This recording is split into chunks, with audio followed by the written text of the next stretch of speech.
To the question of stress tests. There are so many aspects of policy that don't make sense at all. You heard a lot about it already from some of the other speakers when it comes to helping homeowners, incentivizing modification of residential loans, this sort of thing. Well, the stress tests are the same sort of idea. With the stress test, what we're doing is we're using completely ridiculous assumptions about the economy. We're using a term called tangible common equity that has been pretty much defined out in the street. There is no accounting definition for this, by the way. We surveyed our clients. We came up with 24 different formulations for tangible common equity.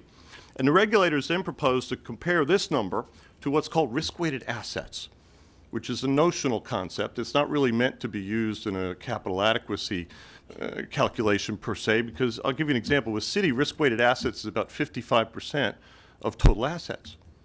So if you obviously divide the smaller number into your capital number, you're going to get a better result, aren't you? And so Citi, Bank of America have incorporated this nonsense into their investor relations presentations, and they're now happily showing investors and other members of the media, et cetera, that their tangible common equity, as they define it, versus risk-weighted assets is much better than anyone would ever suspect.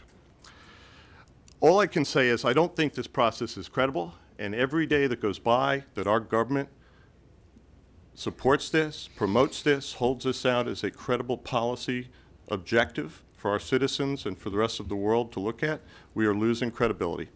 We have got to get people involved in this process who know what they're talking about, can articulate that to the public, and be credible when they do it. Because the biggest problem we have right now is that we've got a Secretary of the Treasury and a Federal Reserve Board chairman who are not credible with the financial markets. Believe me, people in my business know when they are hearing a load of nonsense.